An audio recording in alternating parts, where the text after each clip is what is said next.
By the way, you must be wondering why I'm here. This is a conference on network security and things like that, and I'm talking about amateur radio. What has amateur radio got to do with network security? Okay, the answer is simple: nothing. I must say nothing. Well, hackers are the main dish in this conference. We are the side dish, if you will. All right, so I hope you'll be entertained with our presentation. Now, by the way, how many of you are ham radio operator? If I could see some hands. 1, 2, any more? No? All right.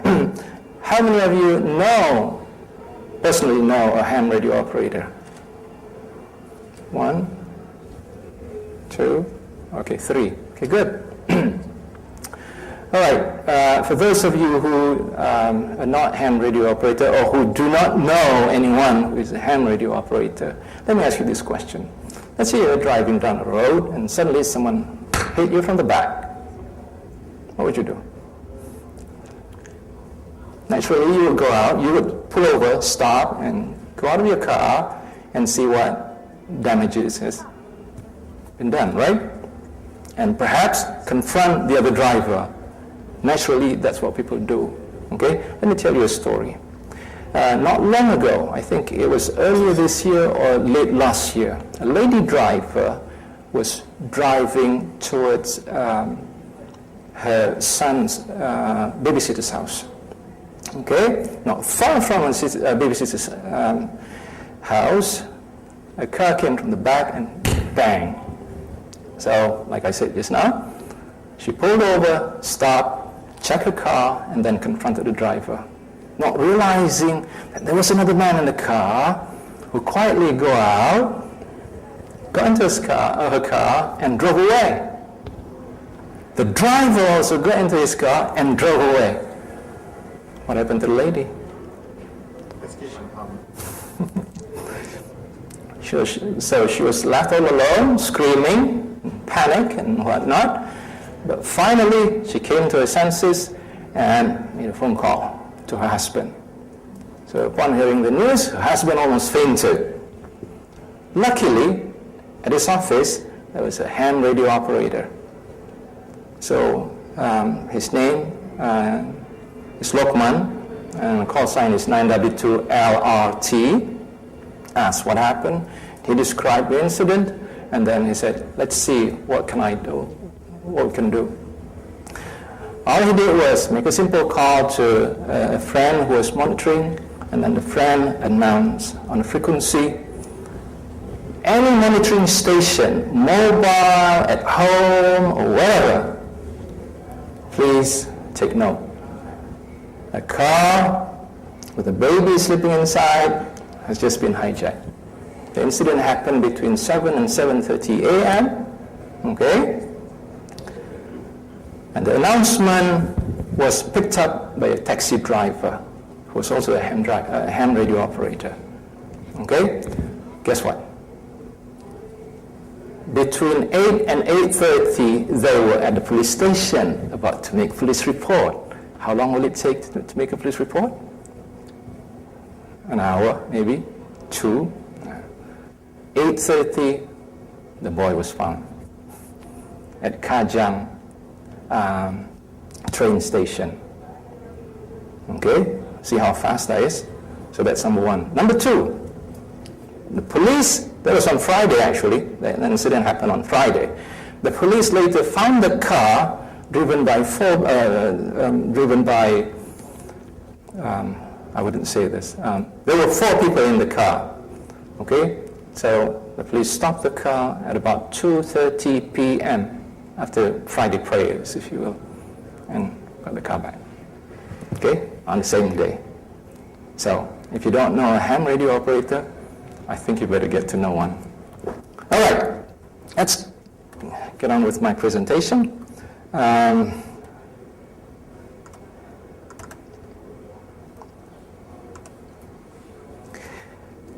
First of all, I think for those of you who are not familiar with ham radio, you might be asking this question.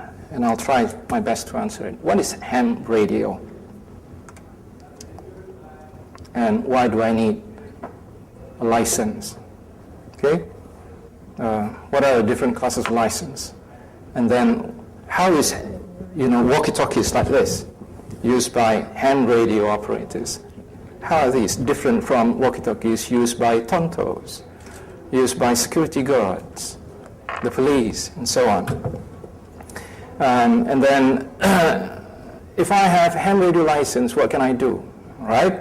Now, before you have very high expectation of me, let me just clarify one thing. I think this has gone to the media, and the word hacking space is there, and I think a lot of people will be disappointed if I don't demonstrate how you hack space. Now, come to think of it, I don't know if that, if it is really possible to hack space. You can crack something, crack a code, for example, right? But hack space? Hack International Space Station, yes, but space. Think about that. Let's not get into semantic argument. Now, amateur radio, what is it? Number one, real quick, it's a radio service. It's like mobile phone service. That's also a radio service. Two, it's a hobby.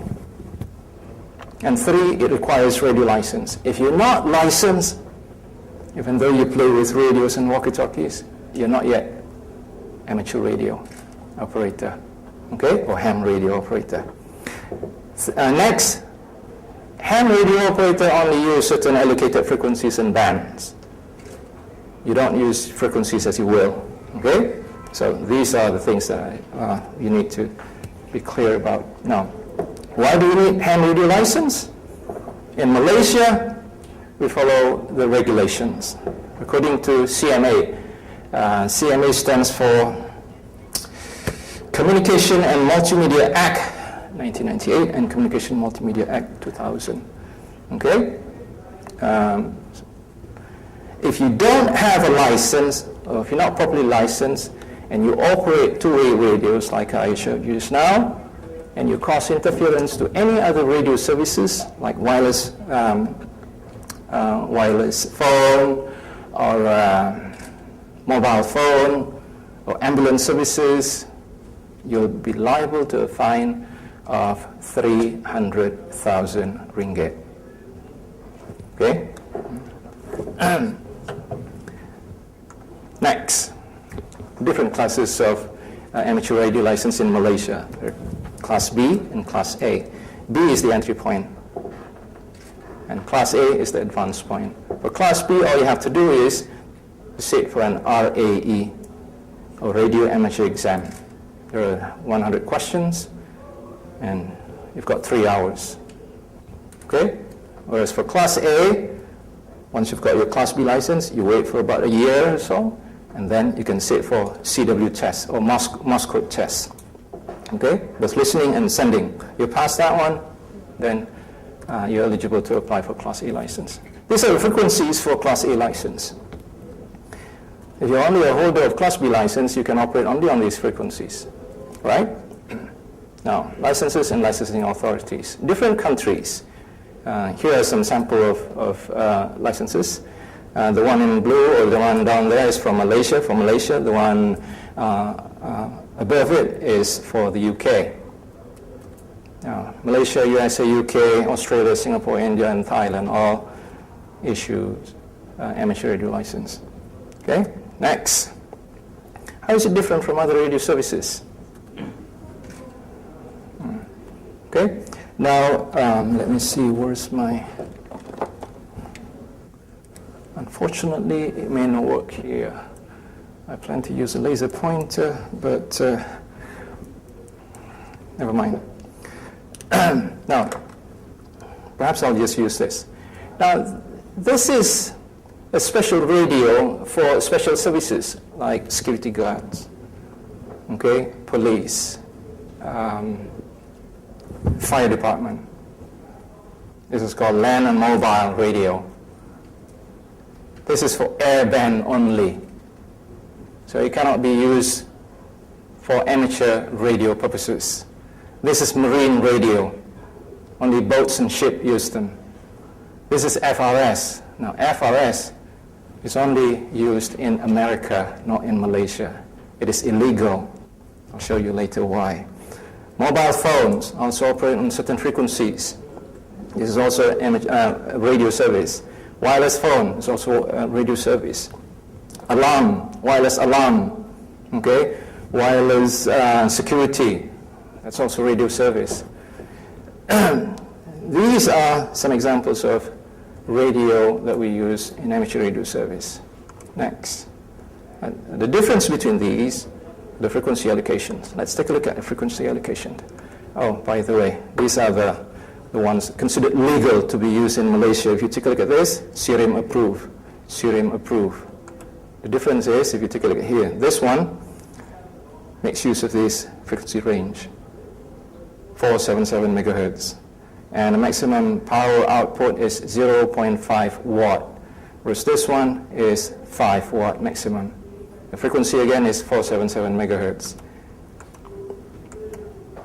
This is FRS. You can buy this at Jalan Pasar. Okay? Unfortunately, for those of you who don't know, FRS make use of 462 to 467 megahertz. Now, 462 to 467 megahertz are used for fixed and mobile radio services. You need license for that.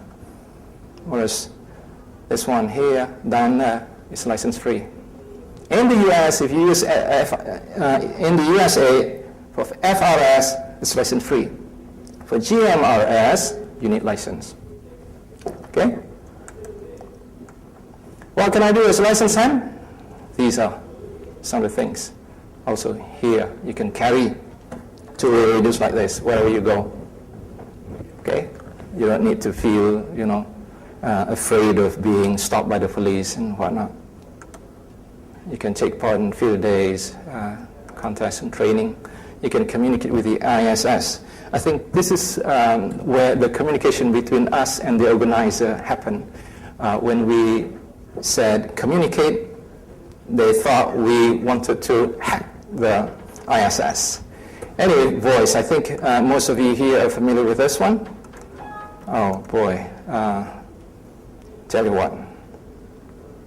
We'll come to that later. You can also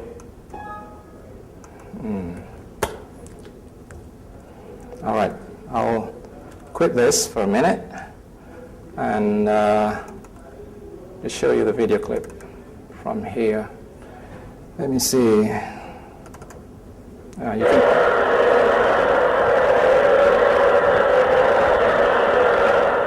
So this is a recording of a conversation between some students in Malaysia and our cosmonaut or astronaut. All right. I'm not going to go into that. Angkasawan, if you will. All right. Sheikh Muzaffar, who was on the ISS. Now, if you notice, we can only hear his voice, not the student's voice. You know why? Because in order for you to communicate with the ISS, you need to use two different frequencies.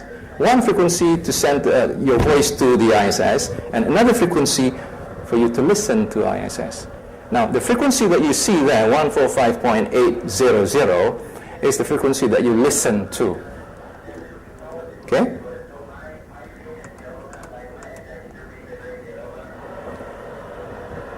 All right, I think we can stop this. At least you've got an idea.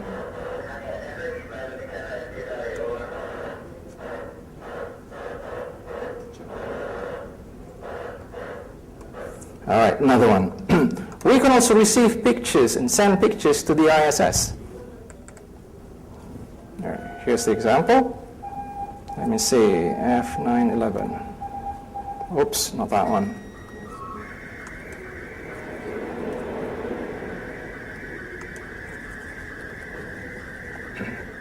This is a picture from the ISS. Now, this is a simple technology. We're using only VHF. Okay? And